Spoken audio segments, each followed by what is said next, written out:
16h-17h, Sud Radio, c'est votre avenir. Trina Magdine. De retour sur Sud Radio, toujours avec notre coach intuitif et médium Alexandre Delevanne qui répond à toutes vos questions et qui vous éclaire sur la manière dont va évoluer votre situation personnelle à l'avenir. Donc on vous attend au 0826 300 300. Et on poursuit avec Marie. Bonjour Marie. Bonjour, déjà je suis enchantée de vous avoir en ligne. Je suis un petit peu émue, je vous écoute souvent et du coup je suis ravie de vous avoir là au téléphone. C'est gentil. Du coup, je vous explique un petit peu ma situation. Oui, bien sûr. Donc, alors voilà, moi je suis divorcée depuis 6 ans. Je suis restée en couple avec mon ex-mari pendant 12 ans. On a eu 2 magnifiques enfants. Et bon, la rupture a été très douloureuse, même si elle était à mon initiative, mais elle m'a également révélé en fait. Vraiment, c'était très salvateur pour moi. Je me suis rencontrée en fait, si vous voulez.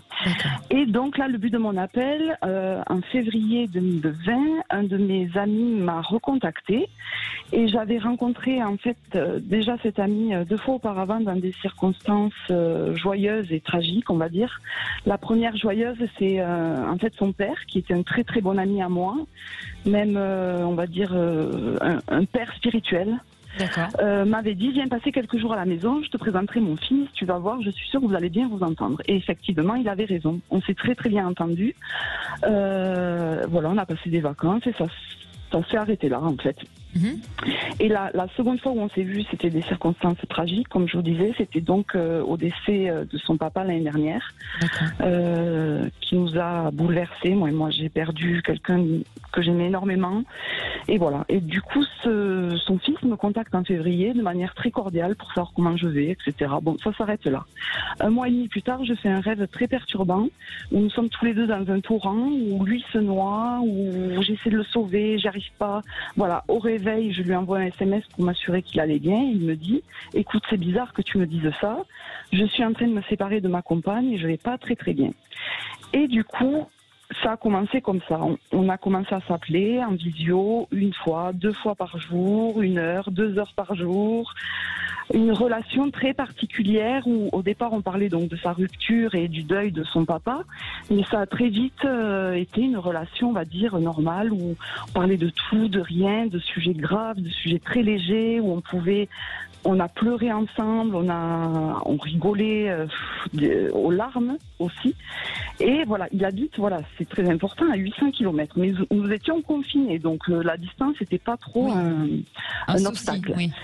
Aussitôt déconfiné, je prends les billets d'avion, je vais chez lui, une petite appréhension en me disant est-ce que cette relation qui est quasiment virtuelle va s'épanouir comme elle a été si forte. Et en fait, je savais au fond de moi que oui, et oui. Effectivement, donc bon, là il y a eu un rapprochement physique. D'accord. Et pareil, même nos corps, j'avais l'impression qu'on se connaissait depuis toujours. Ouais, c'est vraiment très fort. Incroyable. Ouais, très fort. D'accord. Ouais. Donc aujourd'hui, votre question porte sur quoi? Est-ce que malgré cette distance, où va-t-on? Où va-t-on? Alors, on n'est pas un couple, hein. On est très proches. C'est pas de l'amitié, c'est plus que de l'amour, je dirais.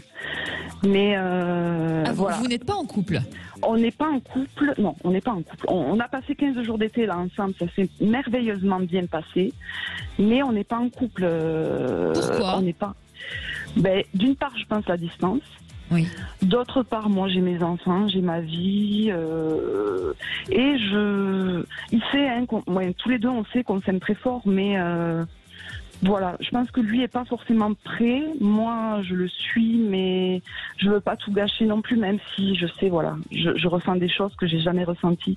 Et tout est simple et tout est, ouais. D'accord. C'est difficile d'expliquer, mais c'est magique, quoi. Et je pense qu'Alexandre va vous éclairer davantage. Très bien, merci beaucoup. Oui, alors vraiment pour répondre à votre question, Marie, vous demandez où va-t-on, on va très loin ensemble, parce que je sens que cette histoire, elle est vraiment, elle n'est pas du hasard et elle est vraiment faite pour que vous rencontrez, que vous puissiez ensemble créer un avenir sur du long terme, oui, et vraiment quelque chose de bon et de positif. Alors, mais un avenir amoureux? Oui, totalement, mais on dirait qu'il y a quand même une intimité entre vous, non? Ah oui, bon, mais voilà. même ce que je disais, les corps on s'est toujours connus, j'ai l'impression, mais vraiment. Ouais, c'est très fort ce que vous décrivez. Ouais, c'est la première fois que ça m'arrive. On peut parler de relations karmiques, Alexandre? On peut parler effectivement de relations karmiques. Après, il faudrait peut-être donner plus de détails sur cette relation, mais effectivement, ça pourrait être d'une relation karmique.